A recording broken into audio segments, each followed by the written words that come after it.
Hello, and welcome to Precon Decon, the video series where I deconstruct the pre-constructed decks of Magic the Gathering's history. In this video, I'm going to start looking at the Invasion set, starting off with Blowout, which is a black and red deck. So let's take a look at the deck list here. So we have 22 creatures, 6 sorceries, 5 instants, 3 enchantments, 24 land. So let's dive in, start looking at some of these cards. So, these are probably the better black creatures in the deck. So one of the rares in the deck is Phyrexian Delver. It's 5 mana for a 3/2. When it enters the battlefield, you get a creature from your graveyard back into play, and you lose life equal to its mana value. I think that's actually a fairly sort of decent rare to have. It gets you sort of 2 things on the board. It's a very minimal sort of life payment really, and yeah, I think it's actually fairly decent stats and cost for that effect. Then we have Phyrexian Slayer and Phyrexian Reaper, so these are kind of like a mirrored pair. So the Slayer hates on white creatures, the Reaper hates on green creatures. So this is like a big theme of Invasion Block, is that like color matters. So there are a lot of multicolored cards in the set and in Planeshift and Apocalypse following it.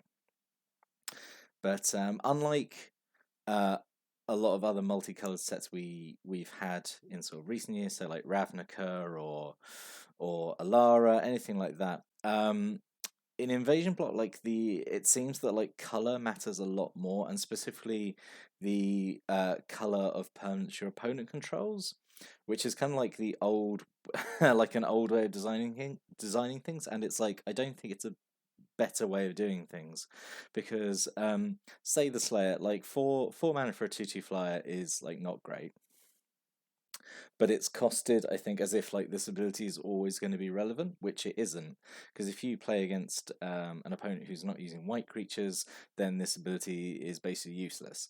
Same with the Reaper. If your opponent doesn't have green creatures, it's essentially an expensive 3/3 because that ability is not going to trigger. I'm not going to go on too much about it, but it's just, this is kind of like color matters a lot. So there's a lot of things about changing color and yeah, how different cards interact with the creatures or permanents colors. So one each of them. And then full playset of Ravenous Rats. I'll always say this, I always like it when a pre-constructed deck gives you a full playset of something, and Ravenous Rats I think is a fine card to have a full playset of. Yep, just 1/1, and they come in and make an opponent discard a card. I think that's just all right. Then we have kind of like a grab bag of 3 other random black creatures. So Trenchworm, 4 mana for a 3/3, 2 colors and a red. Tap, destroy a non-basic land. Actually, not terrible, I don't think, to have that effect be repeatable. I mean, it's not fun to have land blow up, but back in the day, I didn't think this card was that good, because when I was playing with friends, we didn't really use non-basic lands. But looking at these days, we get so many non-basic lands in in sets these days. Like even a lot of common non-basic lands. So I think that's like a fairly strong ability to have on an uncommon. Then we have Fire Screamer, 4 mana for a 2/2 Kavu, which has a fire breathing ability.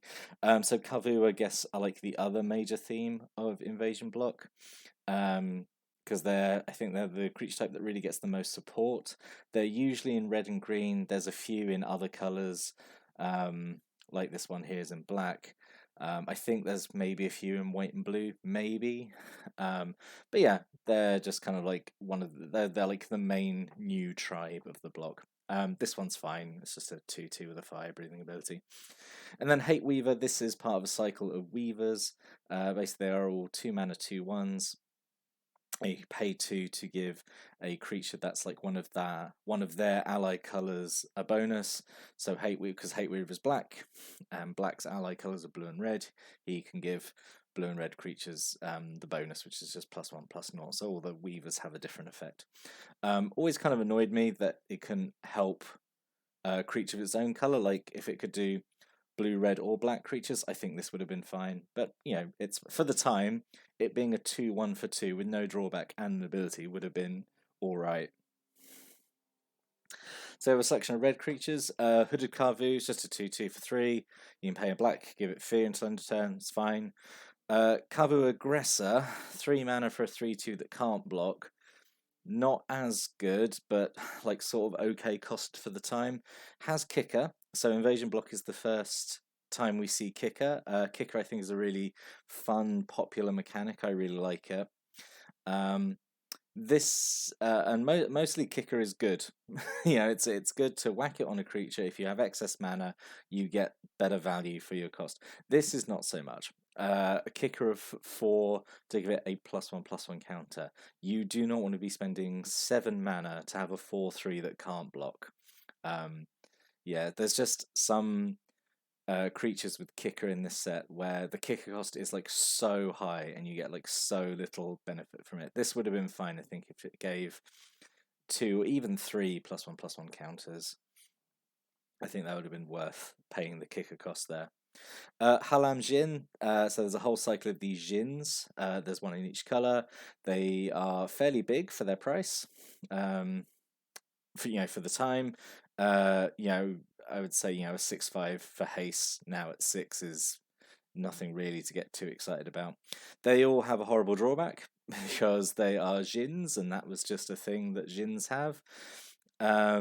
So their drawback is they get -2/-2 if their color is the most common color amongst all permanents on the battlefield, or it's tied for the most common. So again, it's this theme of color really matters. But yeah, it's just a really horrible drawback. Again, like, I feel like if this was designed these days, it would you would instead get a bonus if red was like the most common color. Anyway. And then Thunderscape Apprentice. So there's a whole cycle of these apprentices, and they have masters at rare. Again, there's like one in each color, and they all have these kind of like 2 abilities. So Thunderscape's what? It's a 1/1 for 1.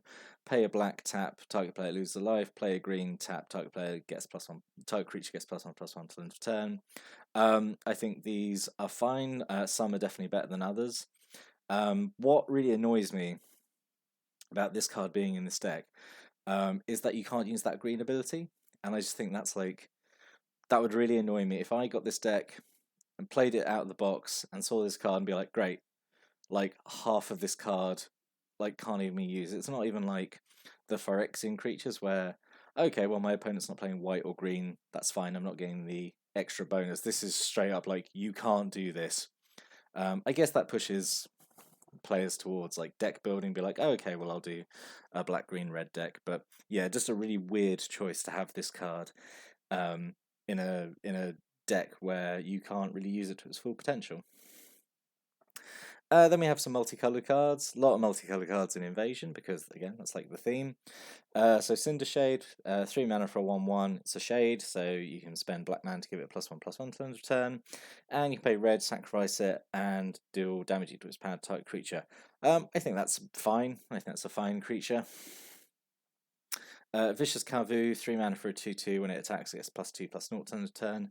Not really sure why this is a multicolored creature. I feel like this could be either pure red or pure black. Nothing about it really screams multicolor, but it's fine. It's essentially 3 mana for a 4/2. And Shivan Zombie, 2/2 for 1 black and 1 red, and has protection from white. So again, there's like a cycle of these. Just a bunch of 2/2s for 2 who have a protection from a color. Yeah, it's alright. And then we have a bunch of black discard and kill spells. So Addle is fine. It's has the potential of being a cheaper coercion. Choose a color, look at target player's hand, choose a card of that color from it, and they discard it. That's fine. Hypnotic Cloud is 2 mana with kicker. So unkicked, it's just a player discards a card from hand. If you pay the kicker, it's 3 cards instead. That kicker again is like really expensive. Yeah, it's fine, I guess. Agonizing Demise. This is 4 mana to destroy a non-black creature. It can't be regenerated, and if you kick it, Agonizing Demise deals damage equal to the creature's power to the creature's controller. So that's okay. What annoys me is that if you don't kick it, it's like overcosted for what it does, because that's dark banishing. So it's almost like you're paying the 1 extra mana just like for the potential of kicking it. I'd rather just that kicker cost was 1 extra. So I don't know. Yeah, I'm not. It's okay. It's fine. And then Annihilate, which is 5 mana, destroy target non-black creature, can't be regenerated, draw a card. That's fine. A lot of these in Invasion as well, like a lot of taking kind of older cards like core effects, like Dark Banishing or like Unsummon, stuff like that, and just like sticking draw a card on it for like 2 extra mana, which is fine. That's just kind of like a lot of what I'm finding these decks to be is just fine. So then we have like some burn effects. So Soul Burn is like this really weird. I think it's a reprint from Ice Age, which is why it's so weird. So it's X 2 1 black. Spend only black or red mana on X.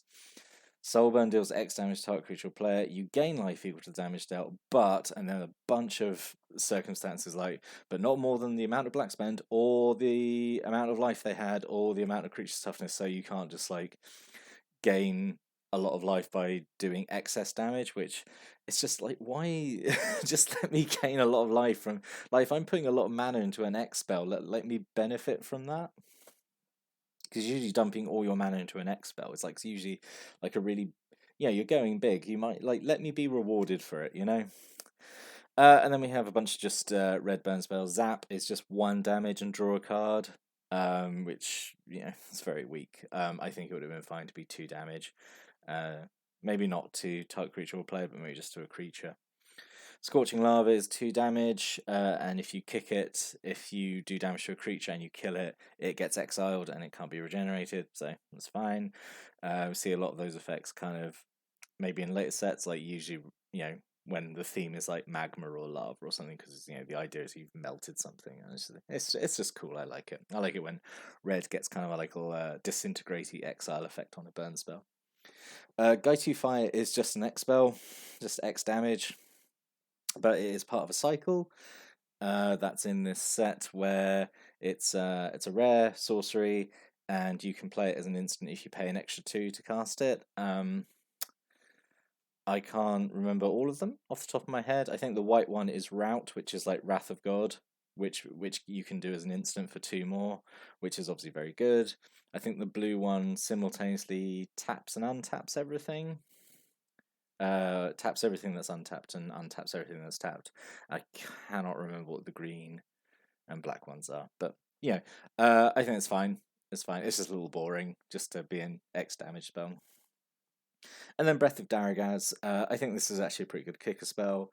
It's 2 mana to do essentially a tremor effect, which is 1 damage to every creature without flying and each player. But if you kick it, it does 4 damage to everything, which is like quite a significant upgrade for only 2 mana. I think 4 mana to do 4 damage to almost the whole board is pretty good. And then just some enchantments to finish things off. Maniacal Rage. This is a fine, cheap red enchantment. Enchanted creature gets +2/+2, can't block. Fine on one of your attackers that you weren't going to do anything with anyway. If you needed to, you could stick it on an opponent's creature so it can't block, I guess, if you really need to push damage through. Mourning is just bad. It's not worth a card to just give something -2, -0. But you can pay 1 black, I guess, to return it back to your hand to put it on something else, but yeah, it's not great. Smouldering Tar, this is fine. It's a little expensive for what it does. At the beginning of your upkeep, target player loses a life, sacrifice it for no cost, so that's quite nice. Smouldering Tar deals 4 damage to target creature. Activate this anytime you could do a sorcery. That's fine. You could have this out for a few turns, and then if you do need to pop it and do 4 damage, which is fairly chunky to an enemy creature, that's fine. It's fine. And then 2 Urborg Volcanoes, which is kind of the proto like guild lands, I guess, or like these kind of uncommon tap lands. We've come a long way since these, but yeah, just comes in tapped, tap, add black or red. Yeah, fine. Perfectly fine, serviceable dual land, but obviously there's much better these days. So what could have been? You know what? It's kind of okay as a deck. There wasn't. I mean, I think there's like 6 cards here, but I think it's fine as is. I think the rares in it are okay. Like Go to Fire and the Phyrexian Delver. I think they're both fine. But so Backlash is an instant that you tap an untapped creature and it deals damage equal to its power to its controller. That's okay. Plague Spitter is just another little Phyrexian creature that does 1 damage to everything at the beginning of your upkeep, which is alright. It's just another kind of clock. And it does 1 damage when it dies as well. Blazing Spectre is a Spectre, so when it does damage to something, they discard. But it has flying and haste. Skizzik is just a big old hasty tramply elemental, and it dies at end of turn unless you pay the kicker cost. Which is not bad, I think. 5 mana for a 5/3 trampling haste is alright. Crypt Angel, just a flyer with protection from white, and when it enters the battlefield, you can get a red or blue creature from your graveyard back into your hand. And what really surprised me is no pain and suffering. So this is one of these split cards. These were introduced in Invasion. If you've not seen a split card before, they're weird. They're like 2 little mini cards on a single card. And you just choose 1/2 to play whenever you want to. So pain is just make someone discard, and suffering destroys the land, which are both things I feel like this deck wants to do. It's kind of like a bit of a grab bag, honestly, of just general kind of black and red themes. Like you've got some discard, you got some burn, you kind of got like it feels a bit like just a random pile of cards. Really, there doesn't really feel like a really core strategy to it. It just feels like play these creatures, and I guess we'll see what happens. So yeah, it seems fine, just a little kind of unstructured. But you know, I that's just how it looks to me on paper. Like, did you have this deck? Did you play with it? What changes did you make to it? I really like to know. Put a comment below, and yeah. But next time I'll be back next time to look at another Invasion theme deck. But until then, thank you for listening and watching, and have a good day.